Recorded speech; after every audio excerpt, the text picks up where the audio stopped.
A creche Pequenos Sonhos sempre fora um símbolo de paz e alegria no coração de uma grande cidade. Cercada por altos edifícios e ruas movimentadas, o pequeno prédio de tijolos vermelhos parecia uma bolha de tranquilidade em meio ao caos urbano. Pais apressados deixavam seus filhos lá todas as manhãs, certos de que eles estariam seguros e felizes. Mas ninguém sabia que, sob a fachada acolhedora, algo muito antigo e maligno estava esperando para despertar.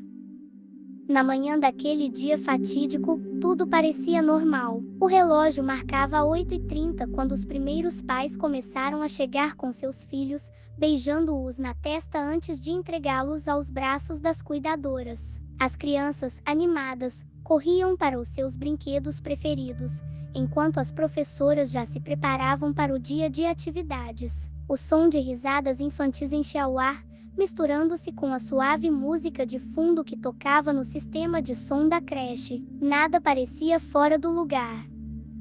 Por volta das 13 horas, após o almoço, as crianças deitaram-se para a soneca da tarde. A sala de descanso, com suas pequenas camas coloridas alinhadas em fileiras, logo se encheu de respirações suaves e ronquinhos ocasionais. As cuidadoras aproveitavam esses minutos para limpar as áreas comuns e preparar os materiais para as próximas atividades. O ambiente estava calmo, silencioso, exceto pelo ocasional som de passos leves. Mas às 14h37, o ar na creche mudou de forma súbita e inexplicável. Uma onda de frio invadiu o prédio. As luzes piscaram por um breve momento, o suficiente para que uma das cuidadoras, Laura, notasse algo estranho no corredor. Um vulto escuro, quase indistinto, pareceu deslizar ao longo da parede, desaparecendo tão rápido quanto surgiu. Deve ser a luz, pensou ela, tentando afastar a sensação de desconforto que começou a se formar em seu peito. Na sala de descanso, no entanto, algo muito mais perturbador estava acontecendo. 4 crianças, até então adormecidas, abriram os olhos ao mesmo tempo. Não choraram, não se mexeram, apenas se sentaram lentamente em suas camas. Seus olhos, outrora cheios de vida e curiosidade, estavam agora vazios, sem expressão. Elas começaram a sussurrar.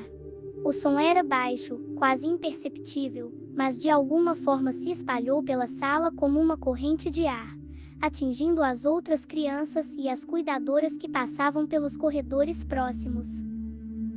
Uma das professoras, Isabela, que estava organizando livros na biblioteca infantil, ouviu o som e foi investigar. Ao entrar na sala, parou bruscamente. As 4 crianças estavam sentadas, balançando seus corpos de leve, repetindo palavras numa língua que ela jamais ouvira. Algo em seus olhos a fez recuar involuntariamente. Crianças, o que vocês estão fazendo? Perguntou com a voz trêmula. Elas não responderam. De repente, um barulho ensurdecedor ecoou pelo prédio. O armário de brinquedos da sala de descanso foi arremessado contra a parede, como se uma força invisível o tivesse empurrado com uma violência descomunal. As outras crianças acordaram assustadas, chorando, enquanto a temperatura na sala caía ainda mais. O chão parecia vibrar levemente, e uma presença maligna começou a tomar conta do ambiente, algo que se sentia no fundo do estômago. O pânico se espalhou rapidamente. As cuidadoras corriam pelos corredores, tentando acalmar as crianças, mas tudo estava fora de controle. Portas se trancaram sozinhas, janelas estouraram como se fossem de papel. As luzes piscavam sem parar, lançando sombras bizarras que se moviam por conta própria nas paredes. A atmosfera, antes tão acolhedora, havia se tornado opressiva e densa. Era como se o próprio ar tivesse ganhado vida e estivesse drenando a energia de todos os presentes. Na sala de descanso, as 4 crianças agora estavam de pé, formando um círculo perfeito no meio da sala. As palavras que antes eram apenas sussurros transformaram-se em cânticos altos, quase guturais, preenchendo o ar com uma energia insuportável. O som parecia perfurar os ouvidos de quem estivesse por perto, gerando uma dor física que se espalhava pela cabeça como uma enxaqueca terrível. As outras crianças, aterrorizadas, começaram a se encolher nos cantos da sala, gritando e cobrindo os ouvidos, mas nada parecia detê-las. A diretora, Senhora Clara, correu em direção à sala, tentando abrir a porta que inexplicavelmente havia se trancado. Isabela, Laura, alguém, me ajude, gritava enquanto socava a madeira, mas não havia resposta. A única coisa que ela conseguia ouvir do outro lado era o cântico perturbador e os gritos desesperados das crianças.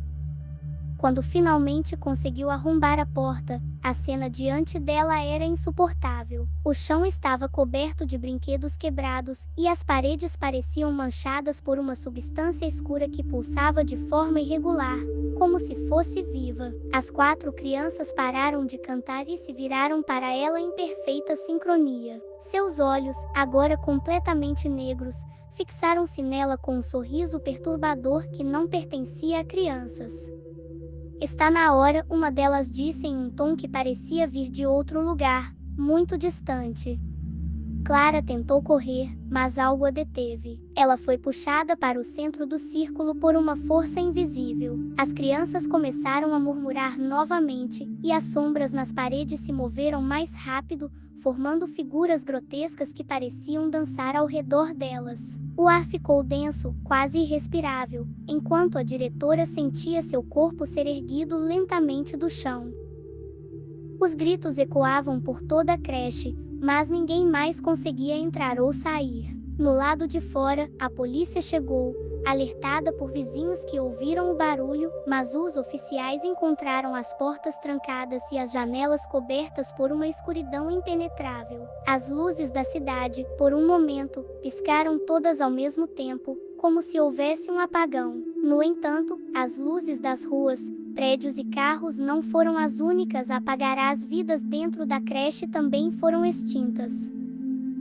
Quando a equipe de resgate finalmente conseguiu entrar no local, horas depois, tudo estava em silêncio. O prédio parecia deserto, mas no centro da sala de descanso, os corpos das crianças e das cuidadoras estavam dispostos de forma macabra, como se fizessem parte de um ritual obscuro. O mais perturbador, porém, era a expressão nos rostos das vítimas, não de medo, mas de uma estranha serenidade.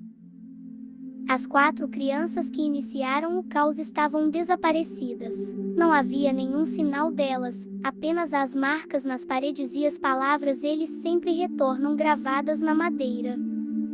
Ninguém conseguiu explicar o que aconteceu naquele dia, mas uma coisa era certa: algo muito antigo havia sido despertado, algo que nunca deveria ter sido perturbado. O prédio da creche foi demolido meses depois, mas a lenda do que aconteceu lá se espalhou pela cidade, crescendo a cada novo relato de sussurros e risos ouvidos nas ruas escuras próximas ao antigo local. A creche era apenas o começo.